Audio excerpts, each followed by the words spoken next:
यदि आप और हमारे मुख से एक सेकंड का भी शिव नाम निकल रहा है तो ये मानकर चलना कि हमारे बाकी के जितने सेकंड हैं, जितने समय है, वो सारा समय हमारा सुधरा हुआ है। 86,400 सेकंड रोज आपको और हमको मिलते हैं। 21,600 श्वास रोज आपको और हमको मिलते हैं।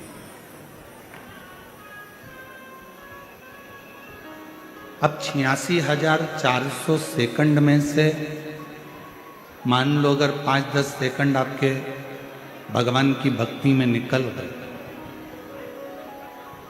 86,400 सेकंड घड़ी के हिसाब से मिलते हैं, तो 86,400 सेकंड में से अगर एक सेकंड भी हमारा भगवान श्री हरि विठ्ठल के चरणों में, पांडुरंगा के चरणों में, संत ज्ञानेश्वर माउली के चरणों में, शिव जी के चरणों में, अगर हमारे 86,400 सेकंड में से एक सेकंड भी अगर भगवान के चरणों में चला गया तो बाकी के सारे सेकंड परमात्मा अपने आप सुधार देता है।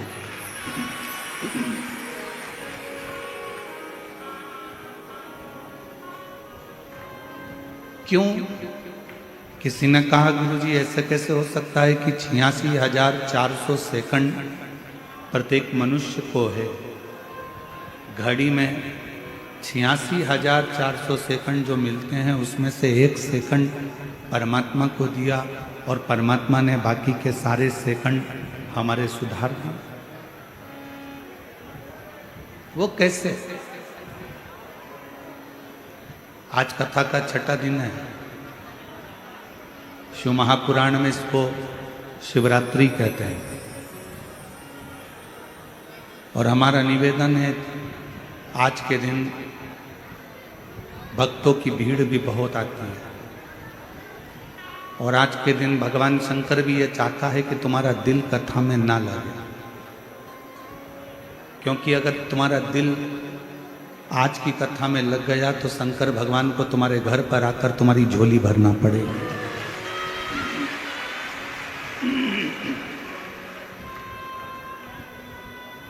अभी आपके ऊपर निर्भर करता है कि आप आज की कथा को कितना लेते हो।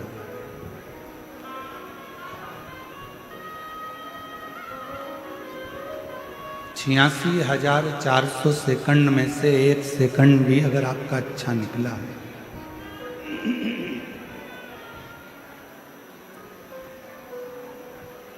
और 86,400 सेकंड में से एक सेकंड भी श्रेष्ठ निकला तो बाकी के सारे सेकंड आपके अच्छे निकले। ऐसा कैसे हो सकता? तो शिव महापुराण की कथा कहती है, उसका एक कारण बताया कि हमारे यहाँ जैसे अभी संत ज्ञानेश्वर माउली जी के पवित्र चाकरवाड़ी तीर्थ में हर अमावस्या को भंडारा होता है, रोज भंडारा चलता है और अभी भी भंडारा होगा। अब भंडारे में जो भोजन बनता है वो बड़े बड़े कड़ाओं में बनता है, बहुत बड़े बड़े बर्तन होते हैं, दाल बन रही है, सब्जी बन रही है, भाजी बन रही है, रोटी बन रही है, पूड़ी बन रही है, सारा सामान बूंदी नुक्ती सीरा हलवा मिक्सचर सब बन रहा है और बहुत बड़ी मात्रा में बन रहा है। अब एक बात बताओ, इतना सारा भोजन बना, क्या हम सारा की सारा संत ज्ञानेश्वर माउली जी के सामने लेकर गए हैं क्या? बोलो जम के। नहीं।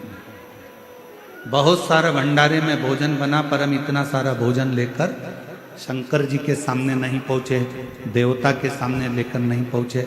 हम कितना लेकर गए?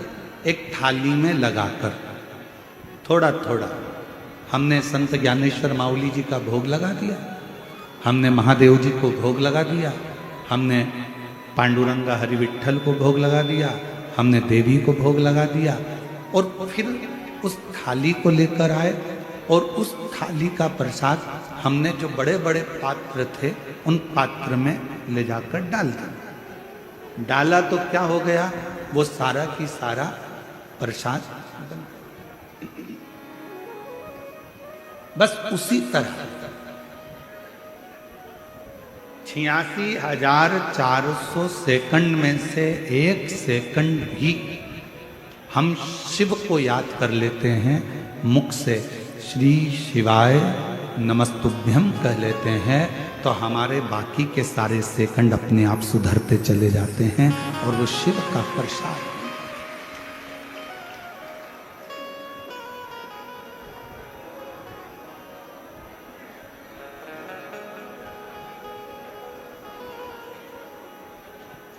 भारत की भूमि पर एक ऐसे संत हो गए, संत ज्ञानेश्वर माउली, जो शंकर की स्तुति, हम कहेंगे बीड़ जिले वालों, संपूर्ण बीड़ जिले के जितने लोग रहने वाले हैं और जितने चाकरवाड़ी के क्षेत्र के आसपास के 100 गांव के निवासी हैं, हम आपसे कहेंगे कहीं आपके ऊपर उस शंकर की कृपा होगी जो संत ज्ञानेश्वर माउली जी की इस पवित्र धरा पर कथा।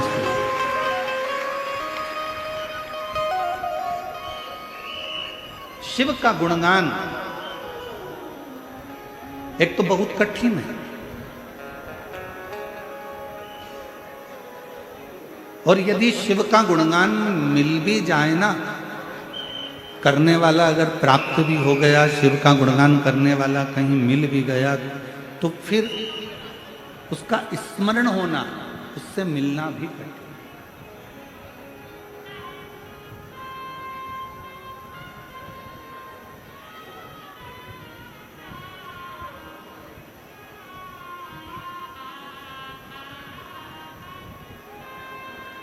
भोलेनाथ नमन चरणों में स्वीकार कीजिए, सबका किया है मेरा भी उद्धार कीजिए, उद्धार कीजिए। भोलेनाथ नमन चरणों में स्वीकार कीजिए, सबका किया है मेरा भी उद्धार कीजिए, उद्धार कीजिए। हे त्रिपुंडधारी, हे त्रिशूलधारी, हे त्रिपुंडधारी, हे त्रिशूलधारी। चरणों में तेरे बाबा पावन है चारों धाम, चरणों में तेरे बाबा पावन है चारों धाम। तेरी देव करते वंदना, तुझे पूजे हैं सीताराम, तेरी देव करते वंदना, तुझे पूजे सीताराम। हो जाए पूरी कामना, हो जाए पूरी कामना, उपकार कीजिए, सबका किया है मेरा भी कल्याण कीजिए, उद्धार कीजिए। आप जब भी इस चाकरवाड़ी क्षेत्र में आए, संत ज्ञानेश्वर माउली जी का जब भी आप दर्शन करें, तो ये मान कर करना कि कहीं शिव का एक अंश हमारे इस चाकरवाड़ी क्षेत्र में विराजमान था, और वो शिव का अंश ही हमारे जीवन का एक सुख प्रदान है। शिव का अंश।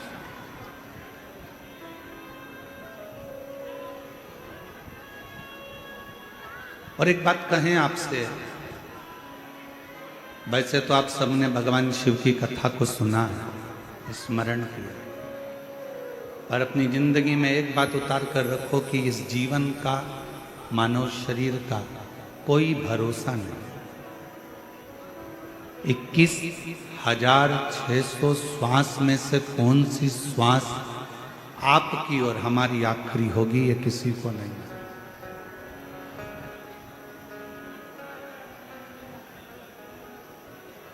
कल की एक घटना पूरे भारत देश को हिला दी है। अहमदाबाद से लंदन की ओर जाने वाली फ्लाइट, जिसमें कई यात्री बैठे हुए थे और उन यात्रियों को यह नहीं मालूम था कि हमारा कौन सा पल आखिर होगा। घर के लोग उनको विदा करने के लिए आए होंगे, कोई गले लगाया होगा, कोई प्रेम दिखाया होगा, कोई बाय करा होगा, कोई जय श्री कृष्णा, कोई हरे राम, कोई शिव नाम लेकर विदा हुए होंगे। किसी को नहीं मालूम था कि ये प्लेन क्रैश हो जाएगा, ये फ्लाइट समाप्त हो जाएगी।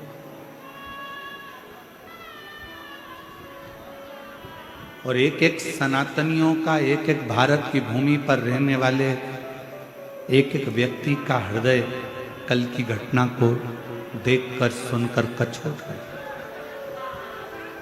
इस व्यासपीठ के माध्यम से, चाकरवाड़ी की इस पवित्र भूमि के माध्यम से, संत ज्ञानेश्वर माउली जी की इस पवित्र भूमि के माध्यम से आप और हम सब भगवान शंकर से, संत ज्ञानेश्वर माउली जी से प्रार्थना करें कि जो भी उस प्लेन घटना में अपने प्राणों को छोड़ दिए हैं, मेरे शिव अपने कैलाश धाम में उनको स्थान देना और उनके परिवार को सांत्वना।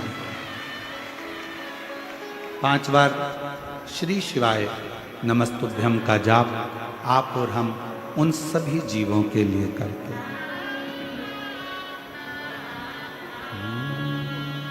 श्री शिवाय नमस्तुभ्यम, श्री शिवाय नमस्तुभ्यम, श्री शिवाय नमस्तुभ्यम, श्री शिवाय नमस्तुभ्यम, श्री शिवाय नमस्तुभ्यम, श्री शिवाय नमस्तुभ्यम। हर हर महादेव। भगवान उन जीवों का कल्याण करे, उनको अपने चरणों में स्थान, शिव कथा करे। भगवान शंकर का चरित्र कह रहा है कि जीवन का कोई भरोसा। 21,600 श्वास, प्रत्येक श्वास शिव नाम में होना चाहिए।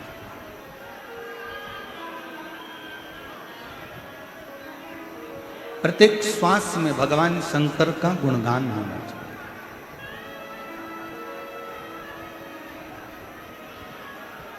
और हमारा निवेदन है, जितने मेरे श्रोता भाई बहन आए हैं, जितनी मेरी जीजियाँ, मेरे जीजा, मेरी बेटियाँ, बेटा, मेरी माँ, मेरे पिता तुल्य भाई बंधु जो भी यहाँ पहुँचे हैं, उनसे निवेदन करूँ आपसे। हम जानते हैं कि ये कलिकाल में बहुत समय आप लोगों के पास नहीं रहता, बहुत ज़्यादा समय आप लोगों के पास नहीं रहता। परिश्रम में लगे रहते हो, कर्म में लगे रहते हो, काम में लगे रहते हो और कार्य में लगे रहते हो, तो इतना समय आपको मिलता नहीं। और शंभु शरणे पड़ी मांगू घड़ी रे घड़ी, दुख काटो दया करी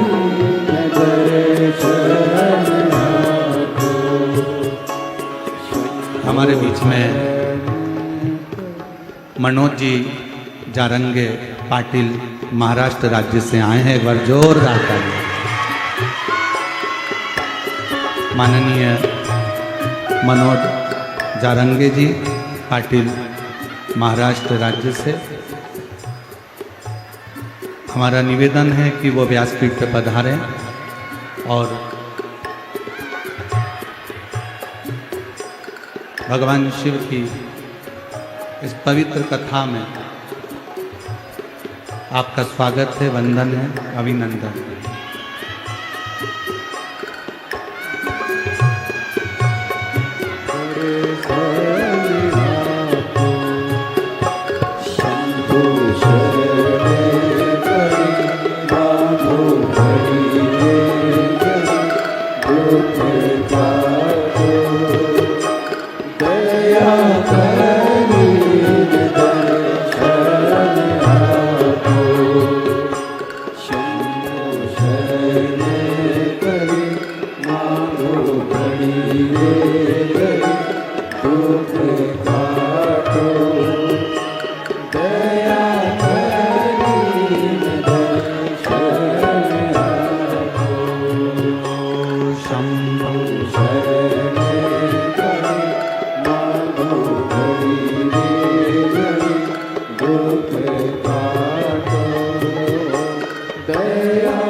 पाटिल महाराष्ट्र राज्य से, जिन्होंने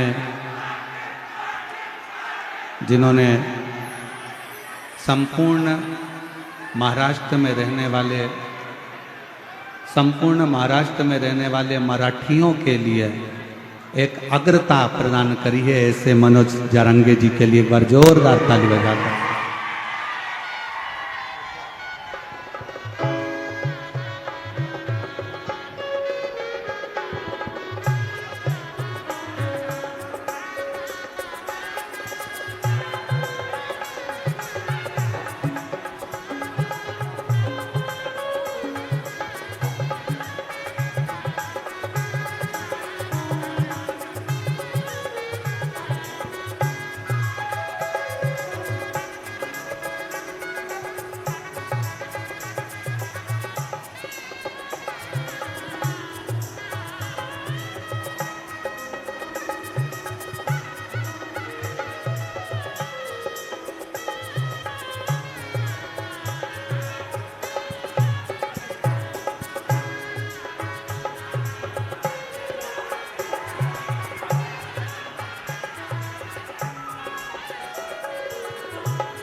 हमारे बीच में श्री मनोज जारंगी जी पाटिल महाराष्ट्र राज्य से आए हैं।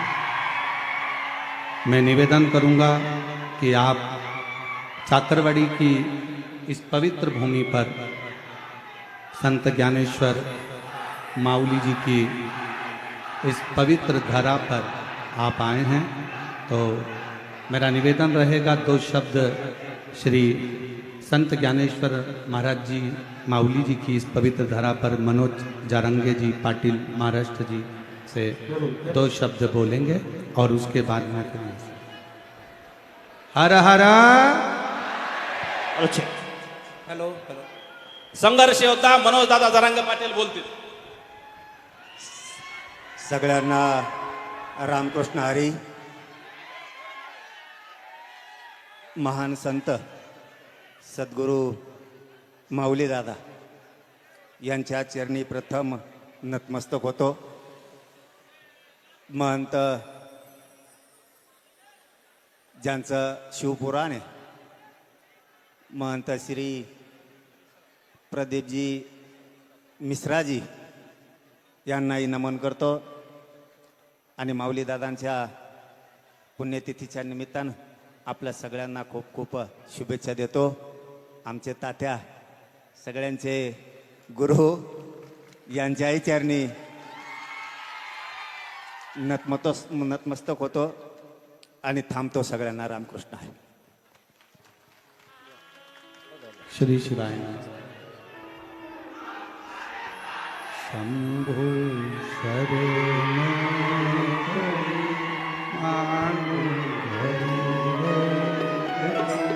दुख भागो दया करी दर्शन आपको शंभो शरण करी मांगो घड़ी दुख काटो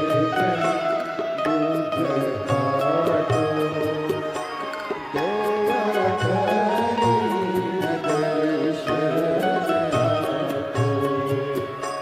शंभो शरण करी मांगो घड़ी दुख काटो दया करी दर्शन आपको शंभो शरण करी मांगो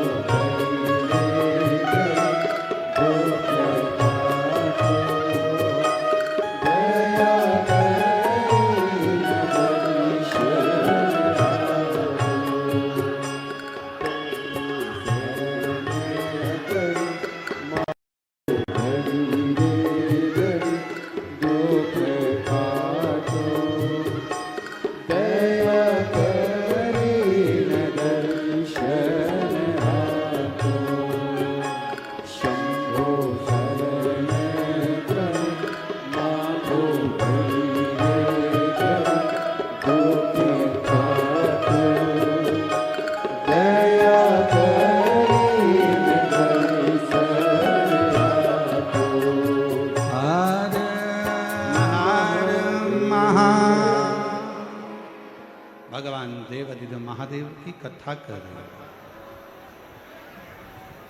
जो मिला है हमें वो सहजता में नहीं मिला, बड़ी कठिनता में प्राप्त हुआ.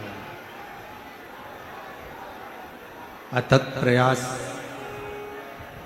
ना जाने कितने कितने जन्म हमारे निकले हैं, तब जाकर ये मानव की देह मिली. और उस मानव की देह में भी परमात्मा का नाम, भगवान का नाम बहुत.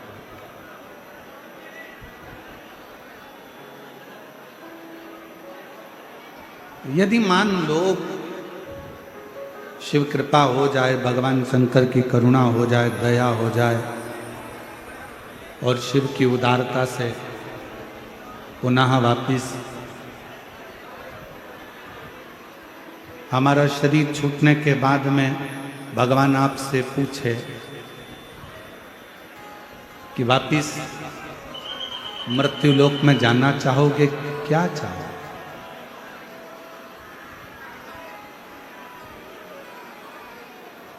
अगर मान लो फिर वापिस जन्म मिले और जन्म मिलने के बाद में कोई पूछे, परमात्मा फिर पुनः पूछे कि तुम्हें मृत्यु लोक में जाना है और क्या चाहिए, तुम बताओ, तो उस परमात्मा से एक बात जरूर कहना कि मेरे मृत्यु लोक में जाऊं, पर मेरे नेत्रों को ऐसा बनाकर भेजना कि मैं नेत्रों से केवल शिव का दर्शन करते रहूं।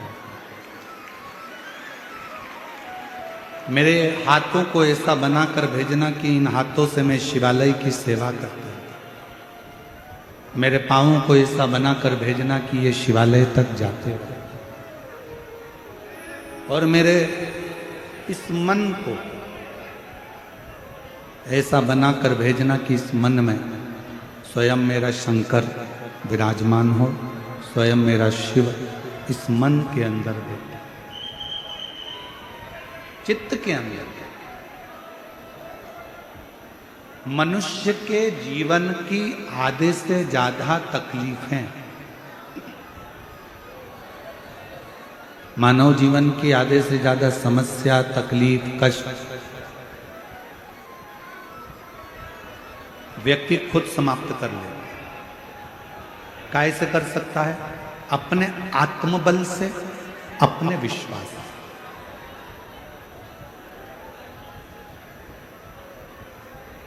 कष्ट कहां से पैदा होता है? तकलीफें कहां से पैदा होती हैं? हमारे मन में जब संशय उत्पन्न होता है तब तकलीफें आने लगती। एक बात व्यासपीठ से पहले कही थी, आप लोगों के स्मरण में होगी। पैर में अगर दर्द हो ना, घुटने में अगर दर्द हो, तो कभी ये मत सोचना कि मेरे घुटने में ना जाने क्या हो गया, मेरे को घुटना बदलना पड़ेगा, मेरे को घुटना बदलना पड़ेगा, मेरे को घुटना बदलना पड़ेगा, मेरे पाँव में ना जाने क्या हो गया, मेरा घुटना बदलना पड़ेगा। बार बार घुटना बदलने की बात अगर तुम्हारे विचार में आएगी तो तुम्हारा घुटना जरूर बदलेगा। मुख में छाला हो गया, मुंह में छाला हो गया, 1 महीने तक नहीं मिटा, 2 महीने नहीं मिटा, 3 महीने नहीं मिटा, 4 महीने नहीं मिटा, तुमने विचार करना छोड़ चालू कर दिया, मैंने सबकी दवाई ले ली, मेरे मुंह का छाला ही नहीं जा रहा, छाला ही नहीं जा रहा, कहीं मुझे बड़ी बीमारी तो नहीं हो जाएगी, कहीं मुझे बड़ी बीमारी तो नहीं हो जाएगी, कहीं मुझे कोई रोग तो नहीं हो जाएगा। मालूम पड़े वो रोग घेर ले।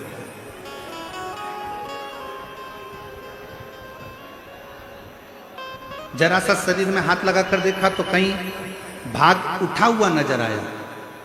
जैसे ही उठा हुआ नजर आया तो मन में आया कि मुझे कहीं गांठ तो नहीं हो गई, मुझे कहीं गांठ तो नहीं हो गई, मुझे कहीं गांठ तो नहीं हो गई, गठान तो नहीं हो गई। और वो याद करते करते आखिरी में शरीर में वो गांठ हो जाती। ये कैसे होता है? शिव महापुराण की कथा कहती है, पहले का एक नियम रहा, आप अपने घर में बैठकर अपनी बेटी को याद करो तो 2 दिन के अंदर बेटी का या तो पत्र आ जाएगा या कोई सूचना आ जाती है कि बेटी के यहां से कोई ना कोई आया है। बोलो सही है कि गलत है? तुमने जिसको याद किया है, तुमने जिसका स्मरण किया है, वो तुम्हारे सामने जरूर आता है।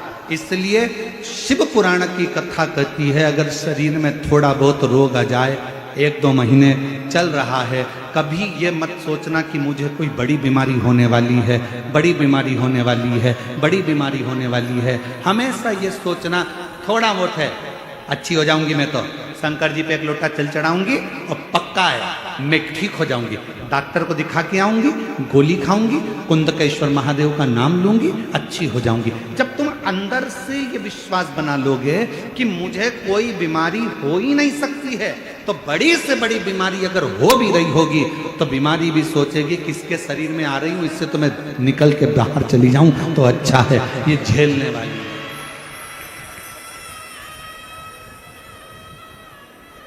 हम उसका स्मरण करते हैं, हम उसको बार बार याद करते हैं, हम बार बार उसका स्मरण करते हैं तो वो याद है। हम उसको छोड़ें।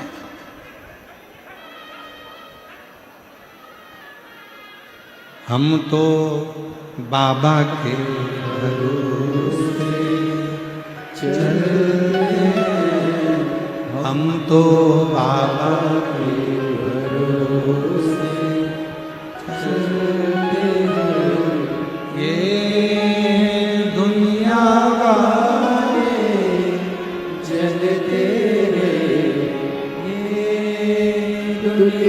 वाले जगते हैं, हम तो बाबा के भरोसे चलते डमरू वाले के भरोसे चलते हैं। हम उसका स्मरण ना करें, हम उसको बार बार याद ना करें, हम उसको चित्तवृत्ति में बार बार लेकर ना आएं।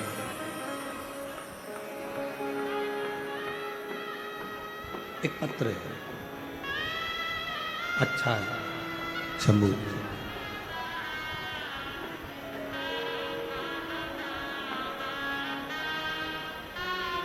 शंभू,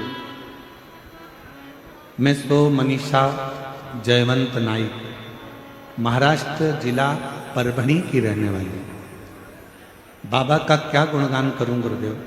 मेरे पास परिवार के साथ आपकी कथा संभाजी नगर में पहली बार सुनने के लिए मैं संभाजी नगर में आई। मेरी बच्ची की अच्छी पढ़ाई को होकर नौकरी नहीं मिल रही। हमेशा बेटी नाराज हो जाती कि मेरी नौकरी नहीं लग रही। आखिरी में उसने हिम्मत छोड़ दी। और अभी आपको कथा में कहा कि अपनी हिम्मत ही तो नहीं छोड़। डॉक्टर कह दिया कि तुमको ये रोग है, उसका बार बार मनन चिंतन मत करो। बैठा है ना तुम्हारा पिता, पूरा भरोसा रखती हो ना भगवान शंकर पर। बेटे को पढ़ा दिया, लिखा दिया, इंजीनियर बना दिया, डॉक्टर बना दिया, उसको अच्छा एग्जाम दिला दिया, नौकरी नहीं लग रही, बेटा हिम्मत हार रहा है, तो बच्चे से कह दो काय को हिम्मत हारना, बैठा है ना तेरा नाना, बैठा है ना तेरा दादा, क्यों चिंता। मेरी बेटी ने हिम्मत हार ली, उसका मन उच्चिष्ट हो। तब मेरी बेटी से मैंने कहा कि तू हिम्मत मत हार, एक बार फिर प्रयास कर। अब की बार शिव जी का व्रत कर, पशुपतिनाथ का, सीहोर चली जा, कावड़ भर कर आएगी। मेरी विश्वास करता है कि सीहोर की कावड़ भरने के बाद तेरा सिलेक्शन होगा। और उसने वैसा ही करा। और बाबा की ऐसी कृपा हुई गुरुदेव कि उसने जो पुराना एग्जाम दिया था, बाबा की कृपा से उसका वो एग्जाम क्लियर हो गया। और उस एग्जाम के क्लियर होने पर आज मेरी बेटी भारत सरकार के प्रयोगशाला वैज्ञानिक अधिकारी के पद पर नियुक्त हो गई। भारत सरकार के प्रयोगशाला वैज्ञानिक अधिकारी के पद पर आज मेरी बेटी नियुक्त हो गई। मैं बाबा को यहां प्रणाम कर रही हूं। एक पत्र और देखिए, अच्छा है।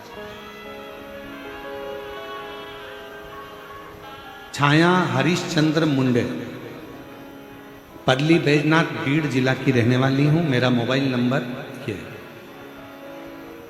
मैं बाबा का क्या वर्णन करूं। मैंने 3 साल पहले आपकी कथा परली में मेरे बेटे की सरकारी नौकरी नहीं थी, उसके लिए सुनी थी। वो भी दुनिया के कहने पर कि कथा सुनने से पंडाल में बैठकर मांगने से मिलता, तुम्हें भी बैठ। और बाबा का मैं क्या गुणगान करूं गुरुदेव। जिस दिन से मैंने परली की कथा सुनी उसी दिन से मैंने शिव जी के मंदिर जाना चालू करा। मेरे बेटे को भी मंदिर भेजना प्रारंभ करा। बेटे को बाबा के कावड़ यात्रा के लिए भेज दिया। पैदल चलकर कावड़ भरी। जहां बैठी हो, अगर जिन जिन के पत्र पढ़े जा रहे हैं, अगर वो बैठी हो तो बेलपत्र लेने के लिए आ सकते हैं। कावड़ भरने के लिए भेज दिया। बाबा ने ऐसी कृपा कर दी गुरुदेव, दुनिया की दृष्टि में सीहोर की कावड़ केवल कावड़ है, पर हम कहते हैं कि ये नवयुवक बेटा बेटी के लिए एक बल प्रदान करती है, एक एनर्जी देती है, एक सुख प्रदान करती है। गुरुदेव, आज मेरे बेटे का सिलेक्शन हो गया। CID, ED, इनकम टैक्स, ये सारी नौकरियां मेरे बेटे को एक साथ में मिली। पर मेरे बेटे ने GST के इंस्पेक्टर की नियुक्ति मेरे बेटे को पोस्ट बारशी में मिला है। मैं बाबा को यहाँ प्रणाम करने के लिए, मेरा बेटा जीएसटी इंस्पेक्टर के पद पर नियुक्त हुआ। ये शिव की उदारता, ये शंकर की कृपा।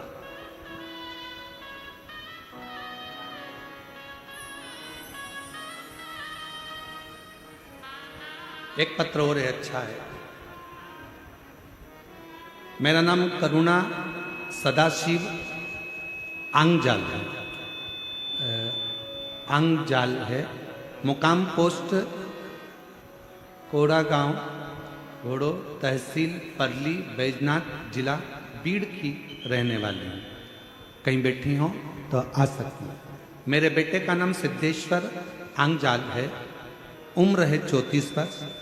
उसने पढ़ाई करने के बाद 3 साल तक प्राइवेट कंपनी में काम किया, पर उसका मन सरकारी नौकरी का था। एक दिन उसने कहा, माँ क्या मेरी सरकारी नौकरी लग सकती है? मैंने अपने बेटे से कहा कि तू एक काम कर, वो सियोर वाला मिश्रा जी है ना, गुरुदेव जी कथा चालू है, तू एक बार उनकी कथा सुन और 1 लोटा जल चढ़ाना प्रारंभ कर। मेरे बेटे ने पशुपतिनाथ का व्रत किया, जल चढ़ाना प्रारंभ करा, सीहोर गया, बाबा की कावड़ भरी और बाबा की ऐसी कृपा हुई 3 जनवरी 2025 को मेरे बेटे का इंटरव्यू हुआ। 7 जनवरी 2025 को मेरा बेटा फूड इंस्पेक्टर के पद पर नियुक्त हो गया। मैं बाबा को यहां प्रणाम करने, शिव की आराधना, शंकर की भक्ति, शिव की आराधना, शंकर की आराधना, शिव की उपासना, शंकर का गुणगान हमारे जीवन में सुखता प्रदान करता है, सुखता प्रदान।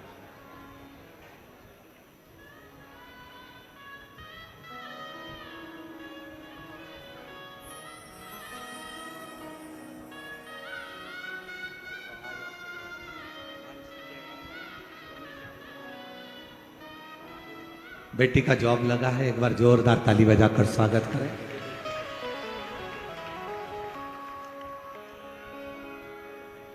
और तेरी कृपा का क्या है भरोसा, कब किस पर हो जाए जरा सी हम पर कर दो, जरा सी हम पर कर दो। तेरी कृपा का क्या है भरोसा, कब किस पर हो जाए जरा सी हम पर कर दो, जरा सी हम पर कर दो। आपको लगता होगा हम शिव महापुराण के इस पंडाल में बैठे हैं।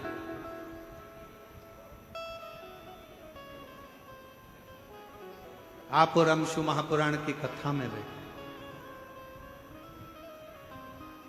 पर संत ज्ञानेश्वर माउली की इस पवित्र भूमि पर चाकरवाड़ी में, बीड़ जिले के इस पवित्र धरा पर कहना चाहूंगा, आप जितने दिल से, जितने हृदय से शिव से अपने मन की बात कह सकते हो उतना कह लो,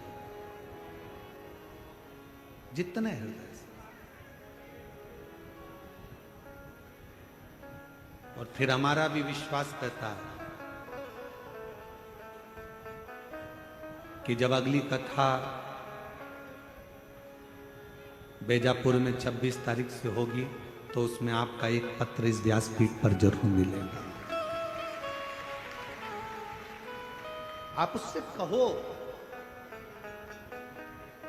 ब्रह्मा ब्रह्मलोक में, भगवान विष्णु वैकुंठ में, पर मेरा वो घरदानी, मेरा शंभु, मेरा शंकर, मेरा त्रिकालदर्शी, मेरा कैलाशी अविनाशी शिव इस मृत्यु लोक में। हम भटकते केवल भेद कर कर। भृंगी ने जो करा, भृंगी ऋषि ने करा क्या, भृंगी बाबा ने करा क्या? शंकर पार्वती में भेद करा कि शिव अलग है, शक्ति अलग है। शक्ति उनकी गोद में आकर बैठ गई तो भी भृंगी को लगा तो उसने भंवरे का रूप रख लिया और दोनों के बीच में से निकलने लगा।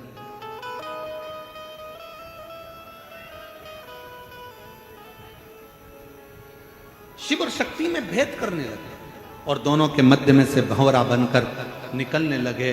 तब माँ पार्वती जी को जो क्रोध आया, माँ जगत जननी पार्वती जी ने कहा, रे भृंगी, तूने मुझ में और शिव में भेद कर लिया। तीसरे दिन की कथा में इस व्यासपीठ से कहा गया था कि राम में, कृष्ण में, नारायण में, ब्रह्मा में, दत्त में, मेरे हरि विठल में, मेरे शंकर भगवान में, संत ज्ञानेश्वर माउली में, मेरे शंभु में कोई भेद नहीं, सब एक। गुलाब जामुन खाओगे पेट में जाएगी कि और कहीं जाएगी? अरे जम के तो बोलो, पेट में। पूरन पोली पेट में, छाछ पेट में, आलू बड़ा पेट में, बड़ा पाव पेट में, सांबर पेट में। इन सबका डिपार्टमेंट अलग अलग पेट में नहीं है कि इडली को यहां रखा जाएगा, बड़ा पाव को इधर रखेंगे, गुलाब जामुन को इधर रखेंगे, कांजी बड़ा को इधर रखेंगे, पूरन पोली को ऊपर रखेंगे। ये अलग अलग तुम्हारे फ्रीज में अलग अलग खन होते हैं, पर पेट के अंदर इन सबको रखने का अलग अलग खन नहीं है।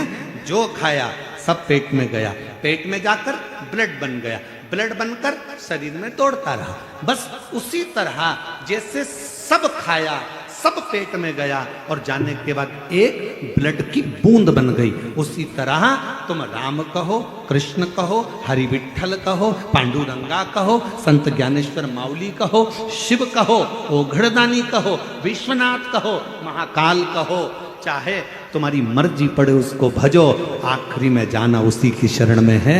एक ही स्थान है जहां हम पहुंचे, सबके लिए अलग अलग स्थान नहीं है। तुम जिस भाव से पुकारोगे वो तुम्हारी साक्षीता ग्रहण करेगा।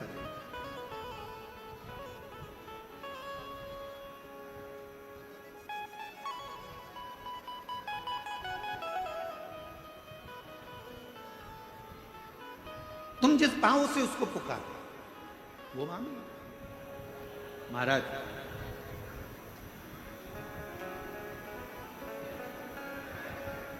मेरे ओघड़दानी, मेरे शंभु, मेरे शंकर अपने जीव का कल्याण करने के लिए ये भी नहीं देखते कि मेरे पास में देने के लिए कुछ है कि नहीं।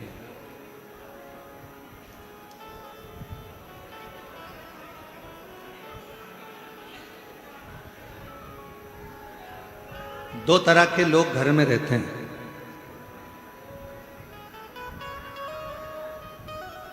एक वो व्यक्ति रहता है जो बहुत सोचता है, और एक व्यक्ति वो रहता है जो सोचता नहीं है, आया गया।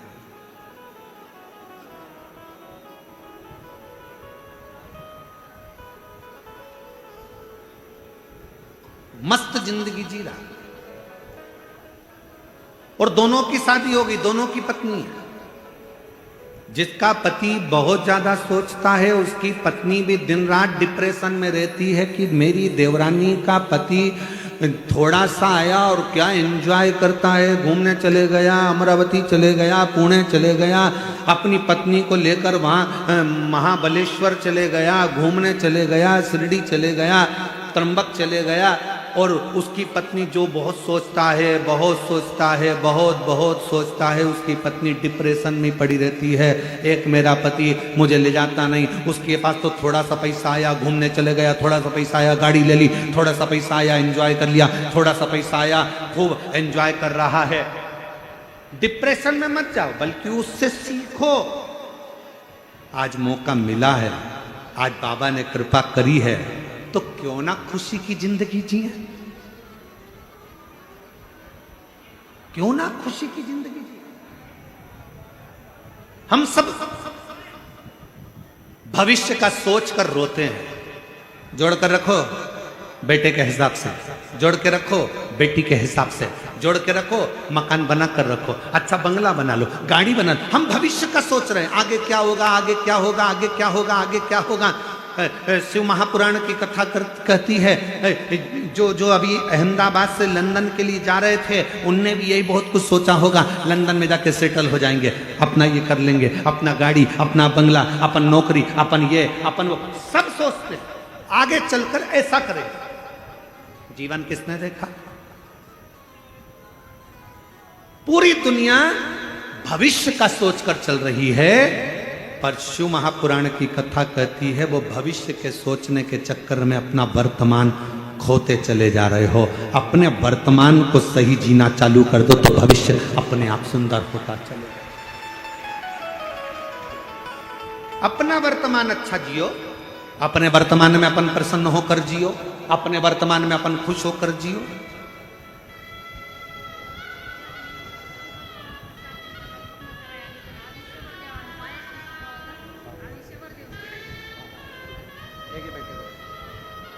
बेटे की नौकरी लगी है, एक बार जोरदार ताली बजाकर स्वागत, वंदन, अभिनंदन। हम वर्तमान अच्छे से नहीं जी पा, पूरा वर्तमान हमारा अपना, पूरा वर्तमान हमारा रोते रोते रोते रोते निकल जाता पूरा, और भविष्य की चिंता करते करते। और कल हम बैठे थे महाराज जी के पास में, काशी वाले महाराज जी, श्री गणेश शास्त्री जी महाराज जी के पास में बैठे थे, तो उनके शब्द थे कि पूरी दुनिया भविष्य की चिंता में लगी है और वर्तमान खुश होकर नहीं जी पा रही।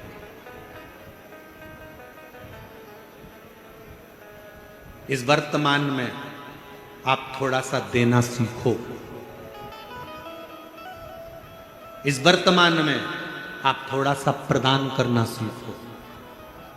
हम तुमसे धन देने की बात नहीं कर रहे, हम तुमसे संपदा देने की बात नहीं कर रहे। इस वर्तमान में अपने चलते हुए जीवन में थोड़ा देना सीखो।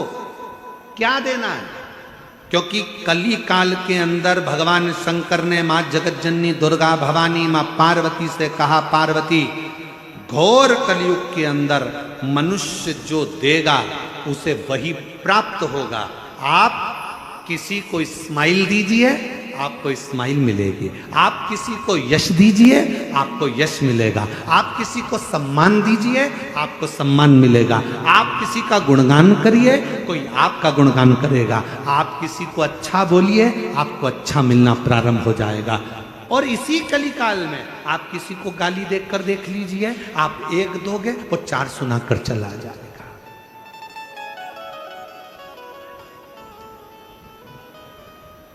हमारा वर्तमान हमारे हाथ में है।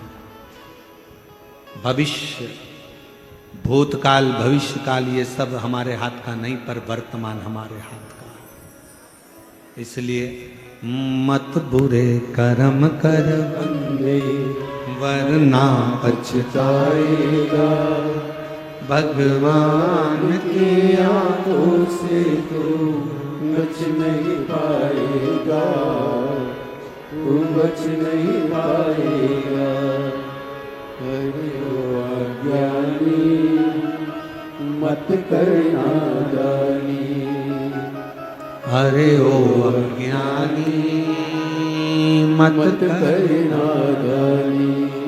तेरे कर्म का फल भी तू ही पाएगा, जैसा किया तूने तेरे आगे आएगा। मत बुरे कर्म कर बंदे वरना पछताएगा, भगवान की आंखों से तू बच नहीं पाएगा, तू बच नहीं पाएगा। एक बात बताओ,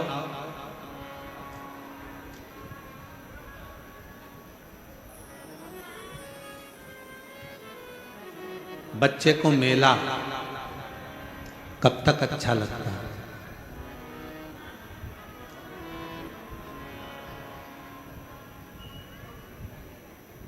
बच्चे को मेला मेला घूमने के लिए बच्चा गया, उसको मेला कब तक अच्छा लगता है?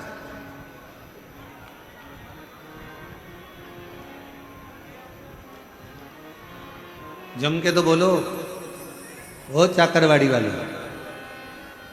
बच्चे को मेला तब तक अच्छा लगता है जब तक बच्चा अपने माता पिता परिवार भाई बंधु किसी रिश्तेदार का हाथ पकड़ा रहता है, तब तक बच्चे को मेला अच्छा लगता है। बच्चे का हाथ छूट गया, परिवार के लोग कहीं चले गए, तो बच्चे को मेला अच्छा लगेगा क्या? जम के तो बोलो। कब तक मेला अच्छा लग रहा है? जब तक वो अपनों का हाथ पकड़कर रखा है। अपनों का हाथ पकड़कर रखा तब तक उसको मेला अच्छा लग रहा है। अपनों का हाथ छूट गया, बच्चे को मेले में कुछ भी अच्छा नहीं लगेगा। कोई कहेगा बिस्कुट खा ले बेटा, कहां से आया है, क्यों रो रहा है? मेरे अपने खो गए, ले बिस्कुट खा। बिस्कुट नहीं खाएगा, पानी पी, पानी नहीं पिएगा। मैं तुझे झूले में झूला दूं, झूला भी अच्छा नहीं लगेगा। मैं तुझे कुछ खिला दूं, खाना भी अच्छा नहीं लगेगा। मैं तुझे गुनगुना दिला दूं, नहीं, मुझे मेरे मम्मी पापा चाहिए। बच्चे को मेला तब तक अच्छा लगता है जब तक बच्चा अपनों का हाथ पकड़ कर रखता है, तो उसको मेला अच्छा लगता है। हाथ छूटा, मेला अच्छा नहीं लगेगा। उसी तरह ये पूरा संसार मेला है। आप जब तक शंकर का हाथ पकड़ कर रखे हो तब तक संसार अच्छा लगेगा। जिस दिन संसार में भगवान शिव का हाथ छूटा, उसके बाद कुछ अच्छा नहीं लगेगा।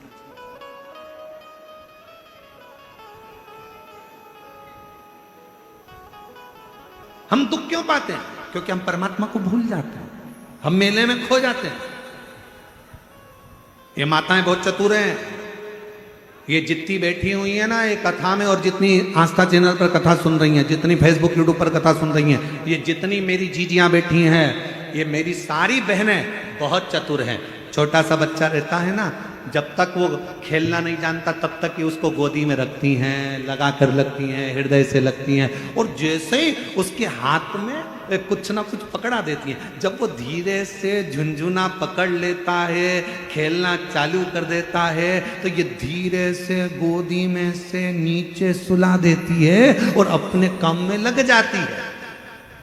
ये मेरी जीजियां इतनी चतुर हैं। बच्चा जब तक झुनझुना नहीं पकड़ता, बच्चा जब तक खेलना चालू नहीं करता, बच्चा जब तक कोई वस्तु से अपना दिल नहीं लगाता, तब तक माताएं उसको गोदी से नीचे नहीं उतारती। उसी तरह परमात्मा है। परमात्मा भी कहते हैं, मैंने तुझे अपनी गोदी में बिठा कर रखा है, मैं तुझे धन का झुनझुना पकड़ाऊंगा, गाड़ी का झुनझुना पकड़ाऊंगा, बंगले का झुनझुना पकड़ाऊंगा, मैं तुझे वैभव का झुनझुना पकड़ाऊंगा, मैं तुझे सत्ता का झुनझुना पकड़ाऊंगा, मैं तुझे इन सब में खेलने के लिए दे दूंगा, और अपना पीछा छुड़ाकर मैं तुझसे दूर चले जाऊंगा। माँ जमीन पे सुलाकर अपने काम में लग जाती है, परमात्मा तुम्हें सारा वैभव देकर अपने काम में लग जाता है। तब हमें दुख अनुभव होने लगता है, तब हमें लगता है मेरी गाड़ी, मेरा बंगला, मेरी जायदाद, मेरा सोना चांदी हीरा पन्ना, ये सब मुझे अच्छा क्यों नहीं लग रहा, मेरे अंदर शांति क्यों नहीं आ रही? क्योंकि मेरे परमात्मा ने मुझे गोदी से नीचे उतारा, मुझे मेरे भगवान ने अपनी गोदी से नीचे उतार। मुझे जब भी जन्म मिलेगा सेवा करेगी,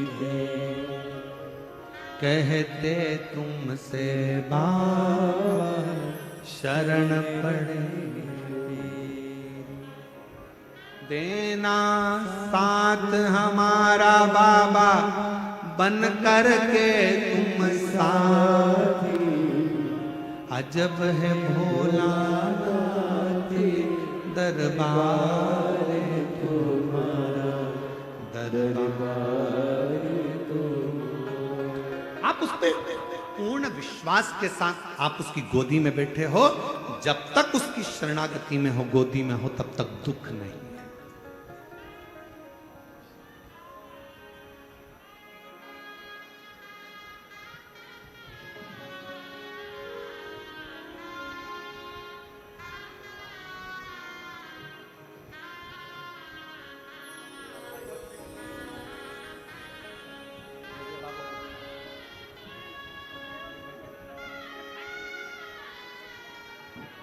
बेटे की सरकारी नौकरी लगी है, बहुत अच्छे पद पर नियुक्त हुआ है। एक बार जोरदार ताली लगाओ।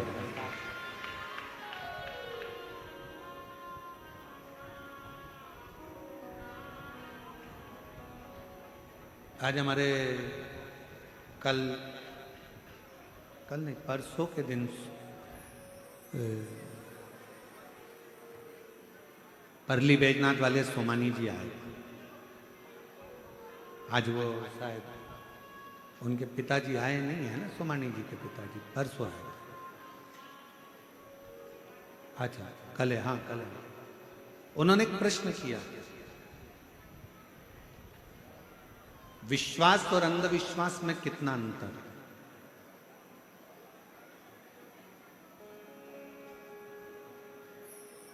प्रश्न बहुत सुंदर है और उसका उत्तर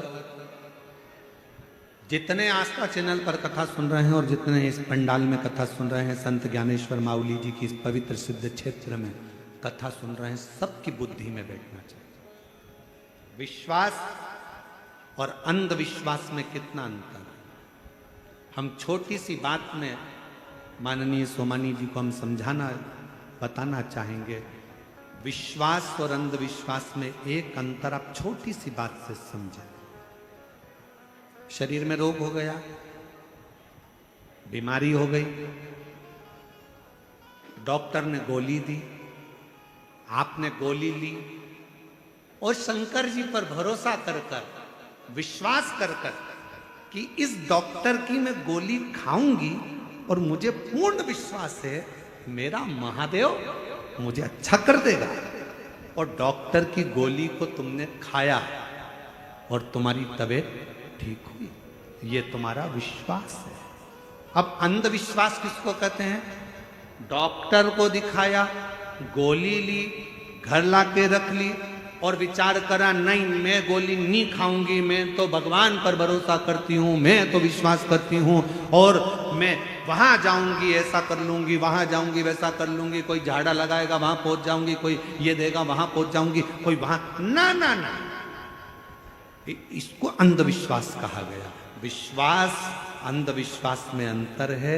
विश्वास में गोली डॉक्टर दिया है, शिव पर भरोसा कर कर डॉक्टर की गोली को तुमने खाया, स्वास्थ्य ठीक हो गया। अंधविश्वास में आप अपने मन के हिसाब से आडंबर में फंसे हो। आपने सोचा कि मैं गोली नहीं खाऊं, मैं दवाई नहीं खाऊं।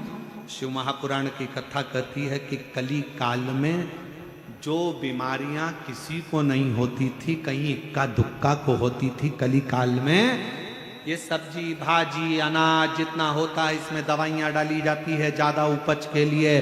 तुम सोचते हो मैं तो अच्छी, मैं तो ना गलत खाती हूँ, ना गलत बोलती हूँ, ना गलत, तो फिर शरीर में रोग कहाँ से आ रहा है? ये जो फसल लगती है, अनाज लगता है, सोयाबीन लगती है, गेहूं लगता है, बीज बोए जाते हैं, कपास लगती है, जो जो सामान खेत में बोया जाता है, सब्जी लगाई जाती है, भाजी लगाई जाती है, सामान बोया जाता है, सब में दवाई खाद सब छीटी जाती है। ऐसी ऐसी दवाइयां आ गई जो सब्जी के अंदर उतर जाती हैं, बीज के अंदर उतर जाती हैं, जो हमारे शरीर में जरा विचार करो वो शरीर के अंदर भी घातक उत्पन्न होती हैं और नई नई बीमारियां उत्पन्न हो जाती हैं। इसलिए आज के समय के रोग को मिटाने के लिए डॉक्टर रूपी शिव का होना बहुत जरूरी है। और डॉक्टर जो दवा दे उसको शंकर पर भरोसा कर कर कुंदकेश्वर महादेव का नाम लेकर खाओ, ये विश्वास की नहीं। आडंबर में नहीं पड़ना। कोई ने कुछ दिया, हमने सोचा कि ये ठीक हो जाए, ना ना ना, उसको दिखाओ, डॉक्टर के पास जाओ। शिव महापुराण की कथा जितनी बार सुनोगे, हर कथा में शिव पुराण ने एक ही बात कहा, शंकर भगवान को महामृत्युंजय कहा गया। तो पार्वती जी ने महामृत्युंजय शिव जी से पूछा कि महामृत्युंजय का मतलब क्या है? शंकर भगवान ने कहा जो मृत्यु को जीत ले। तो कली काल में क्या आप मृत्यु को जीतने के लिए संसार सागर में रहोगे? शंकर भगवान कहते हैं मैं भले ना रहूं पर मेरे प्रतिनिधि के रूप में डॉक्टर मृत्यु को जीतने के लिए कली काल में रहें। आप उसको पहचान। तकलीफ है, शिव महापुराण ने कहा शिव जी पर एक बेलपत्र शहद लगाकर चढ़ाओ तो शिव पुराण साथ में कहती है अपनी मेहनत को 4 गुना करो, अपने परिश्रम को 4